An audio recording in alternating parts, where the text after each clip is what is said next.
Players, you too can win at tabletop. Ask me how.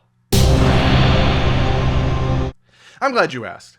There's been a lot of articles, blogs, vlogs, videos about how to be a great DM, tips and tricks and all sorts of things to improve running the game. But there's not very many of these sorts of dealios when it comes to being a player in a tabletop game. And I figured I would just make a funny little cheeky video about such thing. And maybe admonish you, if you are just a player only, to boost your game, improve it, get better. We're always trying to get better and improve ourselves, so this is a good thing. This is a way to just be better and to make the game around you better in the process. So I have a few steps, and these are in no particular order, although I did try to kind of place them in some order. So it is what it is. The first thing, and one of the first important things, is prompt communication with your dungeon master. Communication and planning with your DM or referee, those things matter. When setting up a game, scheduling a game, one of the chief enders of a campaign is this first step. You send out a text or a message being like, all right, when do we have time to meet? When is everyone available? And then you don't hear back for days. And then suddenly it's like, I can't meet this day. We got to pick a different one. And then the process starts over again. And I get it. Life gets in the way. Things happen. It's, sometimes hard to work around. And not everyone is as glued to their phones as the DM of any given campaign. But it is worth getting on top of that and being a little bit better. So if that message goes out and you're in a game, like, when can we meet? When's the next available date for everyone? Have one. Be the first one to reply. Get your schedule in order. Figure out what it's going to be to the best of your ability. I get it. Not everyone knows their schedules more than a week at a time. That's totally fair, but you at least have an idea. One trick, and something I've done before if I have been very unsure, is I've just started communicating, being like, I think these dates are available. Let me check, and then follow up. That's actually really helpful, and you don't have to have the answer right away. Worth thinking about. The next one, and this one's also important, and you'll see why in a second. Arrive on time. As a player, arrive at the agreed upon time in a timely manner. There's a saying that, what was it, like 10 minutes is on time and on time is late. That applies here too. There's a good chance that the dungeon master or the DM or the GM or the referee, they've planned a lot in your session. They want to make sure that it is filled to the brim with fun and frolicking and fighting. And in order to do that, they've set aside the time. And for some people, it's 6 hours. Some people, it's less. In my games in particular, we tend to hit the 3 to 4 hour mark just because we all have lives and we're trying to fit this portion of fun, this tabletop fun, into our tight schedules. So we have to be on the ball. And in general, arriving on time means you guys can get to the fun faster and you can get more out of your session. Latecomers tend to drag things down as they have to catch up. And you find those sessions are not as productive. It's worth looking into, if you will. Now here's one that isn't really a crucial step, but I'm going to inject it in here because I think it's a crucial step, and that is be the snack plan. What I mean by this is up the snack game at your table. Whether that's local or online, be the change that makes your game the most epic in terms of snack. And I don't just mean like bringing bags of chips and sodas. Those are fine for those who like them. But junk food does not have a monopoly on entertaining snacks. I'm talking like the odd snack, the odd healthy snack, something out of the ordinary, something fun and intriguing. Make this a game, If there's a weird drink out there that, hey, the table might actually hate this or like it, bring it. Like, there's a fun aspect to this that you're kind of in a little mini feast when you play tabletop games locally. And when you're online, you're trying to kind of recreate that. So if you're local, bring a bunch of cool snacks, bring a bunch of cool drinks, stuff that everyone can enjoy and have fun with. You'd be surprised at what you can find if you look at not the necessarily the most popular part of the snack aisle, but if you're looking for the weird stuff, you're gonna find it. And who knows? Maybe you guys can even have fun with like snack pranks and things like that. Just makes things a little bit more wild card at the table without messing with the game too much, you know? Another aspect is there's the online thing, and I get it. When you're online, it's hard to share snacks back and forth, except what you buy for yourself. Simple. You recommend snacks to each other, or you send the weird stuff to each other. Something I tend to try to bring to all my tables. And it's not a weird snack, but it's a good one. It's the Dots pretzels that you may or may not have seen through stores. It's a North Dakota pretzel company that does flavored pretzels, and very delicious. My favorite thing. They have like barbecue pretzels. They have honey mustard pretzels. They have cinnamon sugar pretzels. They kind of have a gamut of great pretzel snacks, and I like bringing those because they're low cost in terms of entry, and you can eat a couple and be done, and it's kind of good to go. I like doing that, and that's the thing I bring when I'm a player. Things like that. Just think through the snacks you're bringing, and if you're another thing online for those who are online and can't quite, bring snacks together, ship them. You can ship them or make recommendations. So give it a try. Think about it, and that's one way in which, as a player, you can kind of rock the table. And honestly, you'll be invited back to the table more often than not if you have some sort of good snack plan or a way to make the snack plan better for your table. And if you get to that idea first, perfect. You win. Just saying. Another one, maybe going from something a little bit more frivolous to a little bit more serious, that would be being present at the table.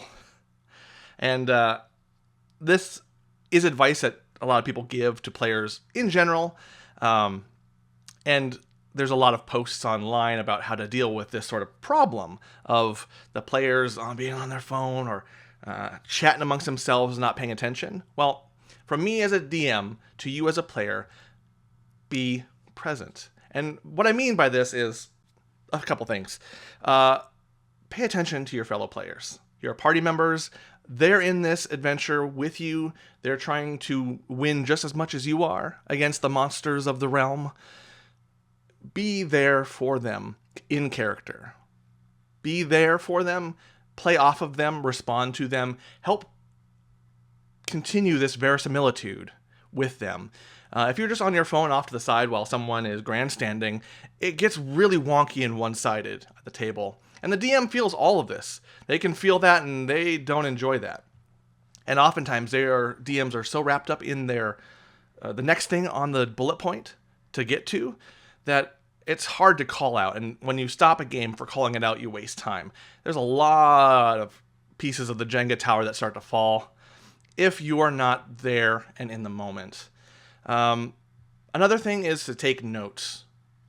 Being present is one thing, and that's good. That's your baseline as a player. But take notes. Get a notebook, a notepad, scratch paper, anything that you can be writing on, and take the notes. DMs take a lot of work putting vocab into the world, characters, NPCs, plot hooks.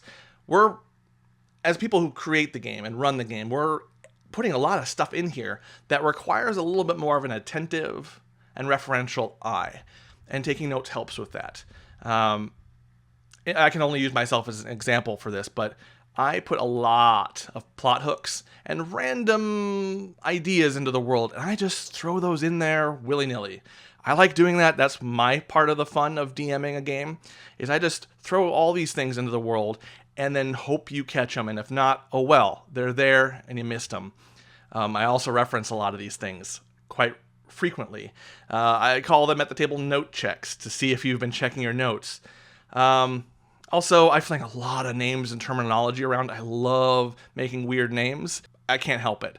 So having notes does help with this. And And this is a minor kind of addition to this, but ask your DM how to spell that weird word or that particular name, because chances are they've spelled it in a very strange way. I know I have, and at a certain point as a DM, you start to kind of wear down a little bit as the players try to spell that name or place back to you, and it's like they heard a different word. My kiddo, who also plays Dungeons and Dragons at my table, did mention at one point that people just don't seem to get the names right, do they? And I didn't have a good answer. I was like, yeah, no. But I'm also to blame for this. As a player, I have spelt names wrong. I've gotten them wrong. And then circling back to the notes thing, it just makes the notes harder to reference. I'm like, where was that thing? Was that on the donut lands? And it's more like, no, it's the donut lands. Things like that. Notes, good, take them. There's also out-of-game conversation. The chatter. You're there with your friends. You're playing D&D with your friends or any tabletop game, and you haven't. And the friends are the fun part. You're there. You want to chat. You get a little bit chatty, trying to figure things out, goof around because it's not your turn. Well, that circles kind of back to the be present at the table. Don't chatter. Don't excessively chatter if it's not related to the game. Stay within character if you can, and converse within the game if you can. Otherwise, let the player who has taken focus take the focus. Be considerate. There's a lot of these that end up being just be considerate, but this is crucial here. Be considerate. If you're talking back and forth with someone and another player who is a little bit more quiet is trying to get some information from the dungeon master, they're not going to be able to. That conversation is being hindered by the chatter. And, DMs will, if they are good, they'll put a stop to that and have to be like, hey guys, cut it out. But that's something that they shouldn't have to do. As a player, that is something that you can take on. You can take that responsibility to be attentive and try not to bring the outside chatter in. And then lastly, for this being present at the table, I've mentioned it somewhat, but don't be on your phone or tablet or device. And the caveat here is that a lot of character sheets now are digital or have a phone component or a tablet component. That's fine. Have that up. I do like using the tablet and phone for my character sheets, if only because it's low footprint. I always have the phone or tablet with me, and I can fiddle with numbers digitally without having to destroy paper with my horrible erasing and writing. I am just nasty when it comes to handwriting and eraser work, so phones are good. But I don't have to be playing apps while we're at the table. And likewise, just phone down. Turn the sound off, or the sound off is a recommendation, but I get it. Sometimes we have to keep an eye out for emergencies. I pointed to my ear. That's just the type of morning it is for me, folks. But understand that you're in the game with other players, and you're all trying to achieve a goal set by the dungeon master. You're all there on an agreed upon system of play, and the phone casually is just not a part of that. And the last point I want to make to kind of bring all this to a close, if I can, I've already been running a little bit longer than I intended, read the books. Now, I hope this isn't controversial, but when you're playing a tabletop game, as a player, mind you, you need to own the required books from the game you're playing. That's just a non-negotiable. You either need to own it or have a copy of it. Whether that be a PDF or something for your tablet, a download, whatever. All the different tabletop games have their own pricing schemes and different things, but you need to own the materials that you need to reference as a player. Just full stop.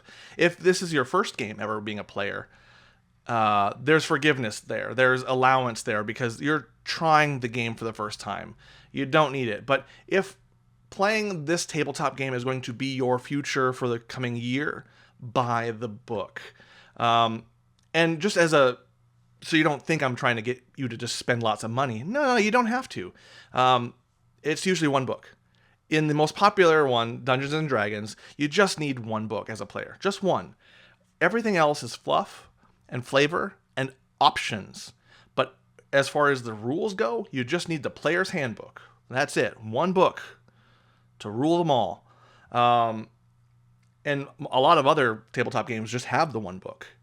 If you're doing something like OSC, like I just got, there's many books. You have lots of different books, but as a player, you would only need the characters, for example, or adventure as well. Like each of these games communicate to you what you need for them as a player and as a DM. The DM needs as many materials as they can get their hands on, and that's a whole different conversation. But as a player, you need at least the bare minimum. You need that one book, that one material that you can reference. Kind of a side thing to having the book is understanding the distinction of the expansions or multiple books. If, for example, you are a player in Dungeons & Dragons, there are a lot of expansions and a lot of side material, and your table might actually use all those. At my table, my West Marches, I'm pretty generous with those to a point, but what that requires is that you should have access to the materials you're going to use.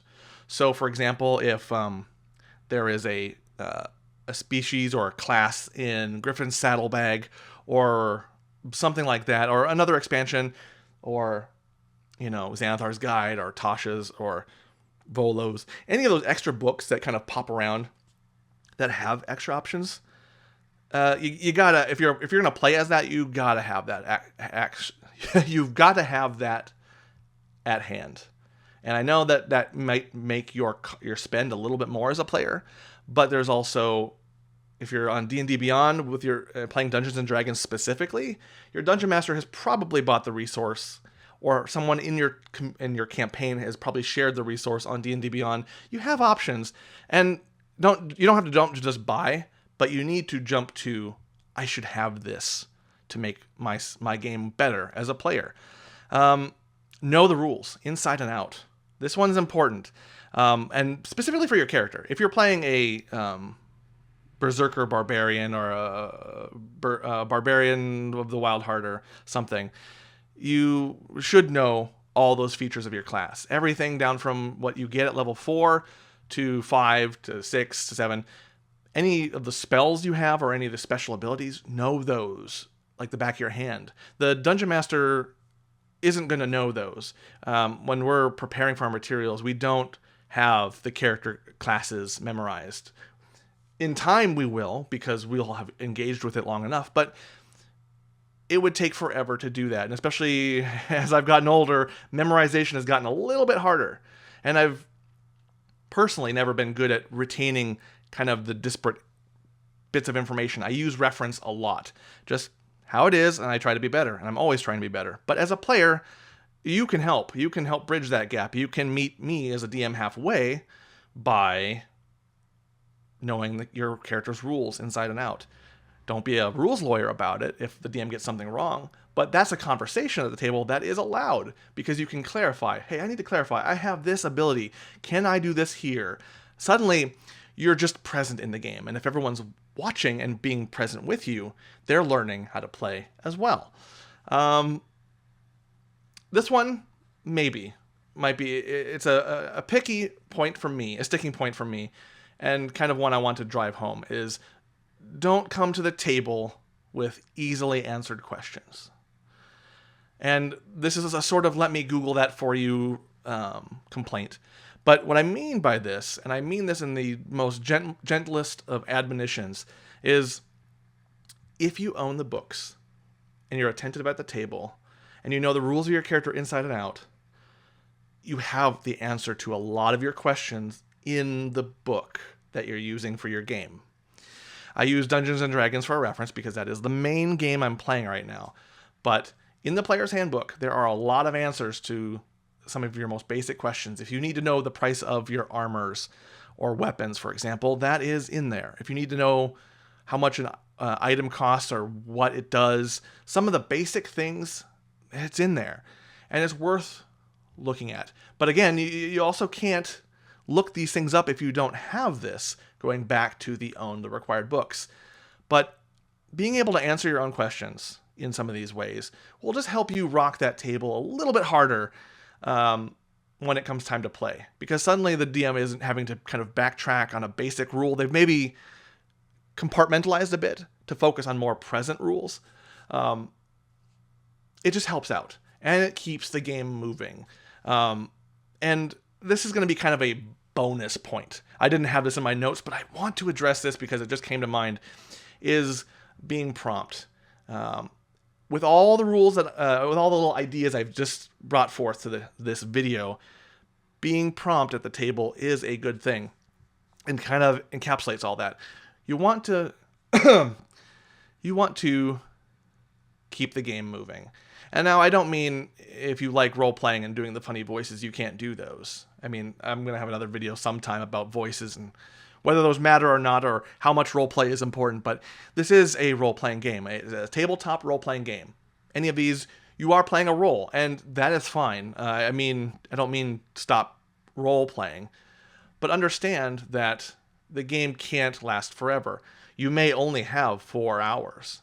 I know some people with more time can get sessions going like 6 to 7 to 8. I mean, that would be a dream, but I can't do that in my games. 3 to 4 hours is good, and there were times in my West Marches where we had 2.5 hours, 3 hours, barely, to get a one-shot done in the world. Maybe it was a quest from the guild to go do a thing or defeat a monster.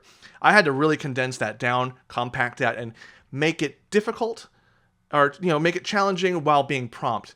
And the players that were there, they were able to help. We could get it done because we were on the ball and prompt. So do anything you can with those previous rules, those previous ideas.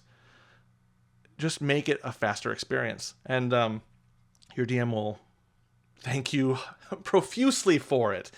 That's pretty much all I have time for. I've rambled a bit, and I hope this has been beneficial to you as a player. I don't mean this in a sort of like, you dang kids, get off my lawn sort of thing, or a DM adversarial tone. I mean this more as a gentle admonition. I want our games, our tabletop games that we all play collectively, I want those to be better, stronger, faster, like the song. And it requires all of us. The Dungeon Master, the referee, the guide, they have their own set of rules, their own set of best practices. They're working on themselves. We're, as DMs, doing what we can to make the table experience great. And it is important for you, the player, as well, to make that important. So, something to consider. Take this to heart. Make your games better. Be awesome. Be well. Have fun at the table. And I'll see you around.